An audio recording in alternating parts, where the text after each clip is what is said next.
அனைவருக்கும் வணக்கம். நான் படித்து ரசித்த கதையை நீங்களும் படித்து கேட்டு மகிழுங்கள். கதை பிடித்திருந்தால் அனைவருக்கும் பகிருங்கள். அன்று காலை மகன் அருணும் மருமகள் தீபாவும் வேலை காரணமாக சென்னைக்கு செல்ல வேண்டிய நிலை வந்தது. பல வருடங்களாக உழைத்து சேர்த்த பணத்துடன் வங்கியில் லோன் போட்டு அவர்கள் சென்னையில் ஒரு சிறிய வீட்டை வாங்கியிருந்தனர். கிளம்பும் நாளில் காமாட்சியின் மனம் கனத்திருந்தது. அம்மா, நீங்களும் எங்களோட சென்னைக்கு வந்துடுங்க என்று அருண் மெதுவாக கேட்டான். அதற்கு அவர் சிரித்தபடி, நான் இந்த ஊரை விட்டு எங்கேயும் வர முடியாதுப்பா. இங்கேதான் என் வாழ்க்கை. நீங்க நல்லா இருந்தா அதுவே போதும் என்றார். தீபாவும் அருகில் வந்து, அத்தை, ஒவ்வொரு மாதமும் செலவுக்கு பணம் அனுப்புகிறோம், எதற்கும் கவலைப்படாதீங்க என்று சொல்லி அவரது கையை பிடித்தாள். அந்த வார்த்தைகளில் நம்பிக்கை இருந்தது. அவர்கள் சென்னை சென்ற பிறகு முதல் மாதம் பணம் வந்தது. அதன் பிறகு ஒவ்வொரு மாதமும் தவறாமல் பணம் அனுப்பினார்கள். காமாட்சி அந்த பணத்தை மிக கவனமாக செலவு செய்தார். வீட்டு வாடகை, மின்சாரம், மருந்து, அரிசி எல்லாவற்றையும் கவனமாக பார்த்து கொண்டார். ஒவ்வொரு வாரமும் மகனின் போனை எதிர்பார்த்து காத்திருப்பார். அம்மா, சாப்பிட்டீங்களா என்ற மகனின் குரல் கேட்டாலே அவரது முகத்தில் மகிழ்ச்சி மலரும். நீங்க நல்லா இருக்கீங்களா என்று அவர் கேட்பார். நல்லா இருக்கோம் அம்மா என்று அவன் சொல்வான். அந்த ஒரு சில வார்த்தைகளில் அவருக்கு நிம்மதி கிடைக்கும். 6 மாதமாக பணம் வந்து கொண்டிருந்தது. ஆனால் 7வது மாதம் பணம் வரவில்லை. முதலில் அவர் கவலைப்படவில்லை. வேலை இருக்கும் என்று நினைத்து கொண்டார். 1 வாரம் கழிந்தது. இன்னும் பணம் வரவில்லை. இருந்த சேமிப்பு பணத்தில் சமாளித்தார். வீட்டுக்காரர் 2 முறை வந்து வாடகை கேட்டுவிட்டு சென்றார். எப்படியோ அந்த மாதத்தை சமாளித்தார். அடுத்த மாதமும் வீட்டின் உரிமையாளர் வந்து, அம்மா, இந்த மாத வாடகை என்று தயக்கத்தோடு கேட்டார். இன்னும் கொஞ்ச நாள் டைம் கொடுங்க அன்னை என்று காமாட்சி சங்கடத்துடன் சொன்னார். என் மகனிடமிருந்து இன்னும் பணம் வரவில்லை என்றார். இப்போது அவரது மனதில் பயம் ஆரம்பித்தது. வீட்டிலிருந்து அரிசி குறைந்தது. மருந்து மாத்திரைகளையும் பாதியாக்கி சாப்பிட ஆரம்பித்தார். இரவு நேரங்களில் தூக்கம் வரவில்லை. ஒரு நாள் மாலை அவர் மகனுக்கு ஃபோன் செய்தார். பலமுறை ரிங்கான பிறகுதான் அருண் ஃபோனை எடுத்தான். ஹலோ அம்மா. அவனது குரலில் முன்பிருந்த உற்சாகம் இல்லை. எப்படி இருக்க என்று காமாட்சி மெதுவாக கேட்டார். நல்லா இருக்கேம்மா. சில நொடிகள் அமைதி நிலவியது. 2 மாசமா பணம் வரலப்பா, ஏதாவது பிரச்சனையா என்று தயக்கத்துடன் கேட்டார். அந்த கேள்வியை கேட்டவுடன் மறுபக்கம் சில வினாடிகள் அமைதியாக இருந்தது. பிறகு அருண் ஆழமாக மூச்சு விட்டான். அம்மா, இங்கே ரொம்ப கஷ்டமா இருக்கு என்றான். என்னாச்சுப்பா? வீடு வாங்கினதுக்கு பிறகு லோன் கட்ட கஷ்டமா இருக்குமா? சம்பளத்தையும் குறைச்சிட்டாங்க. அதான் 2 மாதம் பணம் அனுப்ப முடியல. அவன் குரலில் சோர்வு இருந்தது. காமாட்சி ஒரு நிமிடம் பேசாமல் இருந்தார். அவர் மனதில் ஏமாற்றம் இருந்தது.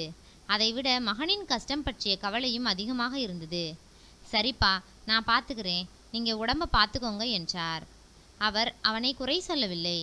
ஆனால் போனை வைத்த பிறகு அந்த சிறிய வீட்டின் சுவர்கள் இன்னும் வெறுமையாக தோன்றின. கண்களில் நீர் திரண்டது. தனது வயதில் யாரிடமும் கை நீட்ட வேண்டிய நிலை வரக்கூடாது என்று நினைத்து கொண்டார். அன்று இரவு மின்விசிறி மெதுவாக சுழன்று கொண்டிருந்தது. வெளியே மழை பெய்து கொண்டிருந்தது. மகன் பொய் சொல்லவில்லை என்பதை அவர் அறிந்திருந்தார். ஆனால் வாழ்க்கை சில நேரங்களில் அன்புள்ள மனிதர்களையே தூரமாக்கி விடுகிறது என்பதையும் அந்த இரவு அவர் ஆழமாக உணர்ந்தார். 2 மாதங்களாக வாடகை பணம் கொடுக்காததால் வீட்டின் உரிமையாளர் முருகேசன் தினமும் வந்து கதவை தட்ட ஆரம்பித்தார். ஆரம்பத்தில் மரியாதையாக பேசியவர் நாட்கள் செல்ல செல்ல கோபமாக பேசினார்.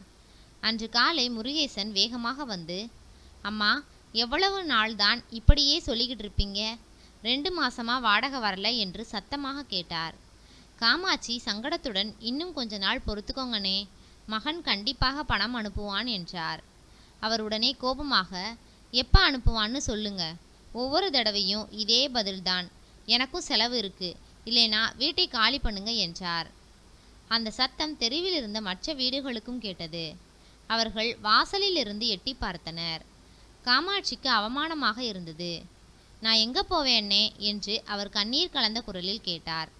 அதெல்லாம் எனக்கு தெரியாது. எனக்கு வாடகை வேணும், இல்லைனா வீட்டை காலி பண்ணணும் என்று கடுமையாக சொல்லிவிட்டு சென்றார். அந்த நாளிலிருந்து காமாட்சியின் மனநிலை மாறிவிட்டது. வீட்டுக்குள்ளேயே அமைதியாக அடைந்து கிடந்தார். சரியாக சாப்பிடவும் இல்லை. இரவு முழுவதும் தூங்கவில்லை. நான் என் மகனை நம்பி இருந்தேன். இப்போ இந்த வயசுல தெருவில் நிற்கணுமா என்ற எண்ணமே அவரை வாட்டியது. அடுத்த சில நாட்களில் வீட்டின் உரிமையாளர் இன்னும் கடுமையாக நடந்து கொண்டார். ஒரு நாள் நேராக வீட்டுக்குள் வந்து, 2 நாளில் வீடை காலி பண்ணலேனா உங்கள் ஜாமானை எல்லாம் வெளியே எடுத்து போட்டுருவேன் என்று மிரட்டினார். அந்த வார்த்தைகள் காமாட்சியின் மனதை நொறுக்கின. அன்று இரவு அவர் மகனுக்கு மீண்டும் ஃபோன் செய்தார். ஆனால் அருண் ஃபோனை எடுக்கவில்லை. மீண்டும் மீண்டும் அழைத்தார். எந்த பதிலும் இல்லை. அவருக்கு கோபமும் வேதனையும் வந்தது.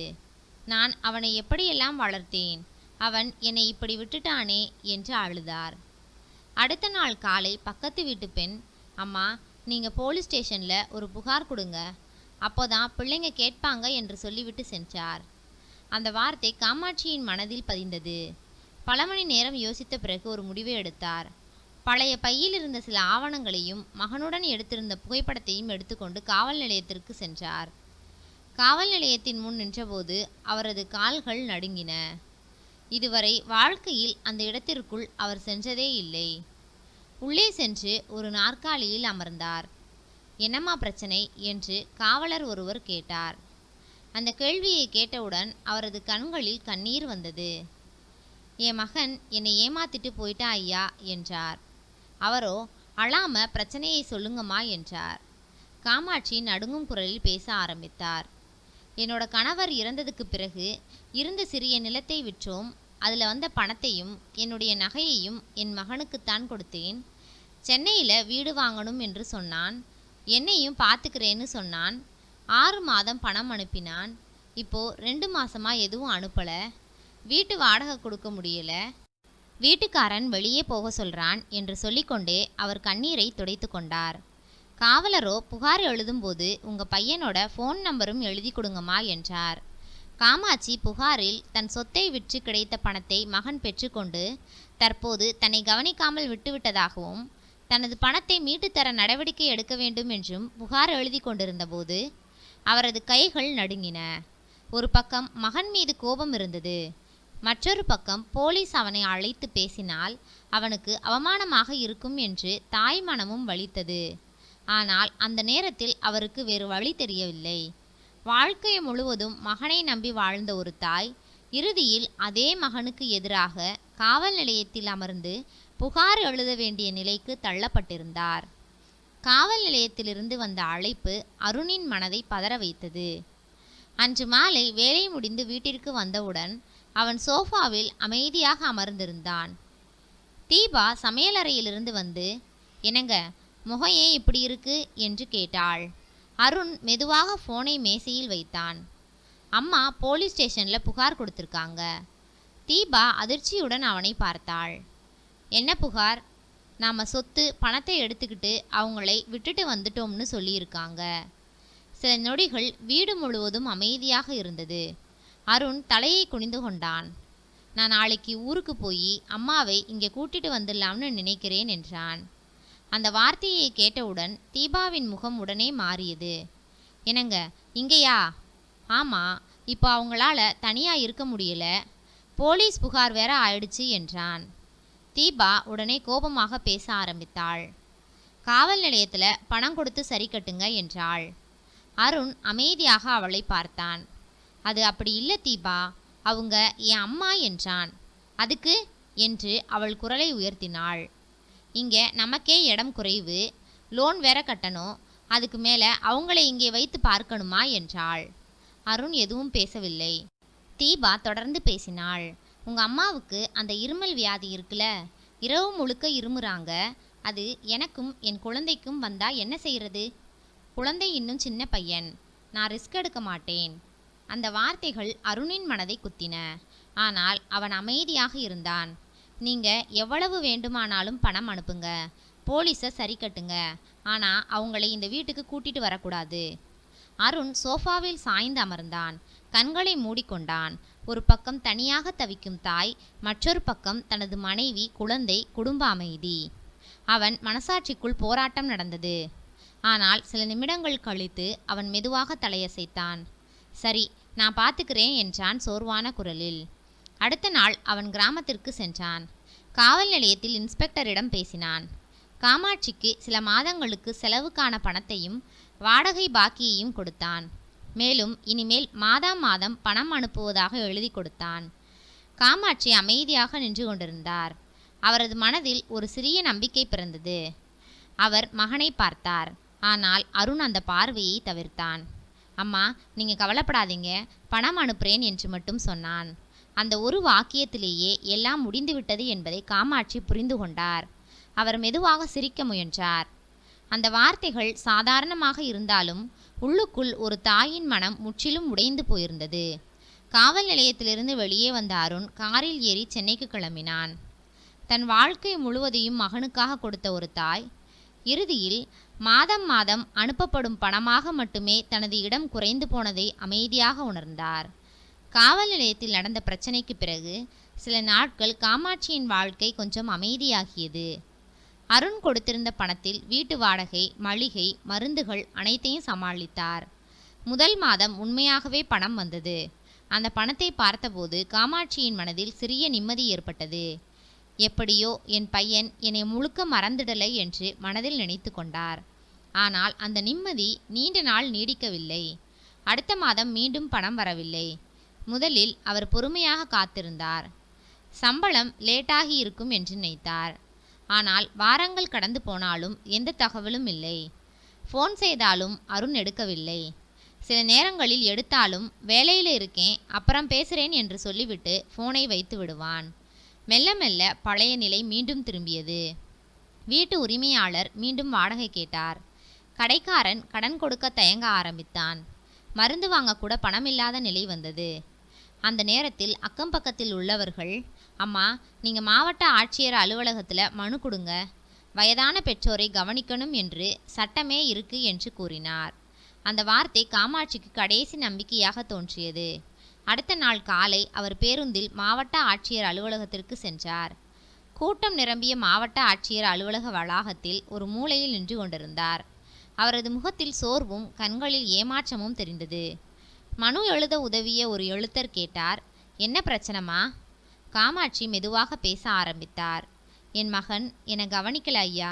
நான் கொடுத்த பணத்தில் வீடு வாங்கிட்டு இப்போ என்னை தனியாக விட்டுட்டான். அவர் கண்ணீரை துடைத்து கொண்டார். வாடகை கட்ட முடியல, மருந்து வாங்க முடியல. அவன் மாதம் மாதம் பணம் அனுப்புகிறேன்னு சொல்கிறான், ஆனால் அனுப்ப மாட்டான் என்றார்.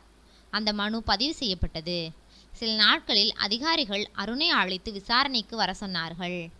அழைப்பு வந்ததும் அருண் மீண்டும் பதட்டமடைந்தான். இந்த முறை விஷயம் பெரியதாக மாறக்கூடும் என்று அவன் பயந்தான். அவன் அலுவலகத்தில் விடுமுறை எடுத்துக்கொண்டு மாவட்ட அலுவலகத்திற்கு வந்தான். அங்கு அதிகாரி ஒருவர் நேராக விஷயத்தை கேட்டார். உங்கள் அம்மா சொல்கிறாங்க நீங்கள் அவங்களை கவனிச்சுக்கலேன்னு, அது உண்மையா என்றார். அருண் உடனே முகத்தை மாற்றிக்கொண்டான். ஐயா, அப்படியெல்லாம் இல்லை, நான் பணம் கொடுத்துக்கிட்டு தான் இருக்கேன் என்றான். அவங்க பல மாசமாக பணம் அனுப்பலேன்னு சொல்கிறாங்க. அருண் சற்றும் தயங்காமல், இல்லை சார், நான் கொடுக்குறேன், அவங்க வயசானவங்க, கொஞ்சம் புத்தி சரியில்லை என்று சமாளிக்க முயன்றான். அவன் மிகவும் அமைதியாகவும் பொறுப்பான மகனாகவும் நடித்து பேசினான். நான் என் அம்மாவை பார்த்துக்கிறேன் சார், இனிமேலும் மாதம் மாதம் செலவுக்கு பணம் அனுப்புகிறேன் என்று உறுதியளித்தான். அதிகாரிகளும் அவனிடம் எச்சரிக்கை செய்து வயதான அம்மாவை கவனிக்கணும், மறுபடியும் புகார் வரக்கூடாது என்று கூறினார்கள். அங்கேயே அருண் ஒரு மாதத்திற்கான பணத்தை காமாட்சிக்கு கொடுத்தான். அந்த பணத்தை வாங்கி கொண்ட காமாட்சி அவனை அமைதியாக பார்த்தார். ஒரு தாயின் மனம் இன்னும் அவனை முழுவதும் வெறுக்க முடியவில்லை. இப்போதாவது மாறிவிடுவானோ என்ற சிறிய நம்பிக்கை மீண்டும் தோன்றியது. ஆனால் அது மீண்டும் ஒரு ஏமாற்றமாகவே முடிந்தது. சென்னைக்கு திரும்பி சென்ற பிறகு அருண் பழையபடி மாறிவிட்டான். முதல் சில நாட்கள் ஃபோனை எடுத்தான். பிறகு மெதுவாக தவிர்க்க ஆரம்பித்தான். அடுத்த மாதம் பணம் வரவில்லை. அதற்கு பிறகும் வரவில்லை. காமாட்சி மீண்டும் அதே பழைய வீட்டில் தனியாக அமர்ந்து கொண்டிருந்தார். சுவரில் தொங்கி இருந்த மகனின் சிறுவயது புகைப்படத்தை பார்த்து கொண்டே இருந்தார். ஒரு காலத்தில் அந்த குழந்தைக்கு சிறிய காயம் பட்டாலும் துடித்த இதயம், இன்று அதே குழந்தை உயிரோடு இருந்தும் தன்னை மறந்துவிட்டான் என்ற உண்மை அவரை உள்ளுக்குள் கொன்று கொண்டே இருந்தது. மாவட்ட ஆட்சியர் அலுவலகத்தில் கொடுத்த மனுவும் எந்த மாற்றத்தையும் கொண்டு வரவில்லை என்பதை உணர்ந்த பிறகு காமாட்சியின் மனம் முற்றிலும் உடைந்தது. 3 நாட்கள் அவர் யாரிடமும் பேசவில்லை. வீட்டின் வாசலில் அமைதியாக அமர்ந்து கொண்டு தெருவில் போவோர் வருவோரை பார்த்து கொண்டிருந்தார். எவ்வளவு நாள் இப்படி என்ற கேள்வி அவரை தினமும் துன்புறுத்தியது. சுற்றத்தார் அறிவுரையின்படி தன் பையன் மேல நீதிமன்றத்தில் வழக்கு போட அவர் மனம் வலித்தது. ஆனால் வாழ்க்கை அவரை வேறு வழியே இல்லை என்ற நிலைக்கு தள்ளி இருந்தது. சில வாரங்களுக்கு பிறகு நீதிமன்றத்தில் வழக்கு தாக்கல் செய்யப்பட்டது. மகன் தன்னை கவனிக்காமல் விட்டுவிட்டதாகவும் மாதாந்திர பராமரிப்பு தொகை வழங்க உத்தரவிட வேண்டும் என்றும் மனு தாக்கல் செய்யப்பட்டது. அழைப்பானை அருணின் வீட்டிற்கு சென்ற நாள் அவன் பதறிப்போனான். என்னங்க அது என்று தீபா கேட்டாள். அவன் மெதுவாக, அம்மா கோர்ட்டுக்கு போயிட்டாங்க என்றான். தீபா சிரித்தபடி சோஃபாவில் அசாய்ந்தாள். இதுக்கா இவ்வளவு டென்ஷன் ஆகுறீங்க என்றவள் மிகவும் சாதாரணமாக, வாய்தா வாங்குங்க, கேஸ் முடிய 10 வருஷம் ஆகும், அதுக்குள்ள உங்க அம்மா செத்தே போயிடுவாங்க என்றாள். அந்த வார்த்தை அருணுக்கு அதிர்ச்சியாக இருந்தது. அவன் சில நொடிகள் அமைதியாக மனைவியை பார்த்தான். ஆனால் அவனும் இறுதியில் அதையே சரி என்று நினைத்து கொண்டான். முதல் விசாரணைக்கு அவன் செல்லவில்லை. அடுத்த முறையும் வாய்தா வாங்கினான். அடுத்தடுத்த வாய்தாவிற்கும் அவன் செல்லவில்லை. நீதிமன்றம் பலமுறை வாய்ப்பு கொடுத்தது. இறுதியில் ஒரு நாள் நீதிபதி கோபமடைந்தார். எதிர் மனுதாரர் தொடர்ந்து ஆஜராகவில்லை, வாரண்ட் பிறப்பிக்கப்படுகிறது என்றார். அந்த செய்தி அருணின் கைகளை நடுங்க வைத்தது. இப்போது விஷயம் மிகவும் பெரியதாக மாறிவிட்டது. அவன் நேராக கிராமத்திற்கு கிளம்பினான். அன்று மாலை காமாட்சி வீட்டின் வாசலில் அமைதியாக அமர்ந்திருந்தார். திடீரென அருண் உள்ளே வந்து அவரது காலில் விழுந்தான். அம்மா, என்னை மன்னிச்சிடு என்று அழ ஆரம்பித்தான். காமாட்சி அதிர்ச்சியுடன் அவனை பார்த்தார். என்னாச்சுப்பா என்று பதட்டத்துடன் கேட்டார். நான் தப்பு செய்துட்டேம்மா, பணப்பிரச்சனை இருந்ததால் தான் பணம் அனுப்ப முடியல, நான் உன்னை விட்டுட்டு போக நினைக்கல என்று அவன் குழந்தை போல அழுதான். இப்போ வாரண்ட் வரைக்கும் போயிடுச்சுமா, நான் ரொம்ப பெரிய சிக்கலை மாட்டிக்கிட்டேன் என்றான். காமாட்சியின் கண்களும் கலங்கின. கேஸை வாபஸ் வாங்கிடுங்கம்மா, என் உயிர் இருக்க வரைக்கும் இனிமேல் மாதம் மாதம் பணம் அனுப்புறேன் என்று அவன் கெஞ்சினான். ஒரு தாய் எவ்வளவு காயப்பட்டிருந்தாலும் மகன் அழுகையை பார்த்தால் மனம் கரையும். காமாட்சியும் அதே போல் உடைந்து போனார். சரிப்பா, நான் வாபஸ் வாங்குறேன் என்றார். சில நாட்களில் வழக்கு வாபஸ் பெறப்பட்டது. அருண் சொன்னபடி 3 மாதங்கள் தவறாமல் பணம் அனுப்பினான். காமாட்சியின் மனதில் மீண்டும் சிறிய நம்பிக்கை வந்தது. ஆனால் 4வது மாதம் மீண்டும் பணம் வரவில்லை. அதற்கு பிறகும் வரவில்லை. காமாட்சி இந்த முறை யாரிடமும் எதுவும் சொல்லவில்லை. இதுதான் என் வாழ்க்கை என்று அமைதியாக ஏற்றுக்கொண்டார். ஆனால் அந்த அமைதிக்கு பிறகு எதிர்பாராத ஒன்று நடந்தது. 3 மாதங்கள் கழித்து ஒரு நாள் மாலை அருண் நேராக கிராமத்துக்கு வந்தான். அம்மா, உன்னை என்னோட கூட்டிட்டு போறேன் என்றான். காமாட்சி ஆச்சரியமாக மகனை பார்த்தார். பிறகு என்னாச்சுப்பா, ஏதாவது பிரச்சனையா என்றார். வாங்கம்மா என்று மட்டும் சொன்னான். அன்று இரவு பல வருடங்களுக்கு பிறகு காமாட்சி மகனின் வீட்டில் நிம்மதியாக தூங்கிக் கொண்டிருந்தார். அவர் தூங்கிய பிறகு அருண் மெதுவாக மனைவியிடம் கேட்டான். ஏண்டி திடீர்னு அம்மாவை போய் கூட்டிட்டு வாங்கன்னு சொன்ன, உனக்கு என்னாச்சு என்றான். தீபா சில நொடிகள் அமைதியாக இருந்தாள். பிறகு மெதுவாக பேச ஆரம்பித்தாள். உங்க பிள்ளை என்ன வார்த்தை சொல்லிட்டான்னு தெரியுமா என்றாள். அருண் குழப்பமாக பார்த்தான். 2 நாளைக்கு முன்னாடி எனக்கு காய்ச்சல் வந்துச்சுல, அப்போ நான் தனியாக படுத்திருந்தேன், அவன் வேற ரூமில் போய் படுத்துக்கிட்டான். பேசும்போதே தீபாவின் கண்கள் கலங்கின. நான் ஏண்டா அங்கே போய் படுத்திருக்கேன்னு கேட்டேன். அவள் மெதுவாக சிரித்தாள். அந்த சிரிப்பில் வலி இருந்தது. அப்போ அவன் என்ன சொன்னான்னு தெரியுமா? அருண் அமைதியாக பார்த்து கொண்டிருந்தான். உன்னோட காய்ச்சல், இருமல் எனக்கும் தொத்திக்கவான்னு கேட்டான். அருணின் முகம் மாறியது. தீபாவின் குரல் உடைந்தது. உங்க அம்மாவோட இருமல் வியாதி நமக்கு வந்துரும்னு நான் சொன்னேன்ல, அது அவன் மனதில் ஆழமாக பதிந்திருக்கு. அவள் கண்களில் கண்ணீர் வந்தது. அருண் தலைகுனிந்து அமர்ந்திருந்தான். சில நொடிகள் அமைதி நிலவியது. பிறகு தீபா மெதுவாக சொன்னாள். என்னோட தவறை நான் உணர்ந்துட்டேன். எனக்கு மாமியார் உடன் இருப்பது விருப்பமில்லைதான். ஆனால் இப்போது நான் மாறிவிட்டேன். அவரை நம்முடன் வைத்துக்கொள்வதுதான் உண்மையான மனிதத்தன்மை. இந்த வயசில் அவரை தனியாக விடக்கூடாது. அவள் கணவனை பார்த்தாள். அதனால்தான் அவரை கூட்டிட்டு வர சொன்னேன். அருணின் கண்களும் கலங்கின. இதை நான் சொன்னா நீ ஏத்துக்க மாட்ட தீபா என்றான். அந்த இரவு அந்த வீட்டில் நீண்ட நாட்களுக்கு பிறகு ஒரு விசித்திரமான அமைதி இருந்தது. ஒரு தாயின் மனவேதனை, ஒரு மகனின் குற்ற உணர்வு, ஒரு மருமகளின் மனமாற்றம் அனைத்தையும் தாண்டி அந்த வீட்டில் அந்த இரவு நிம்மதி மெதுவாக குடிகொண்டது. நன்றி. கதை பிடித்திருந்தால் லைக் பண்ணுங்கள், ஷேர் பண்ணுங்கள், சப்ஸ்கிரைப் பண்ணுங்கள். உங்களுடைய கருத்துக்களை கமெண்ட் பாக்ஸில் தெரிவிக்கவும். தங்கள் ஆதரவிற்கு நன்றி.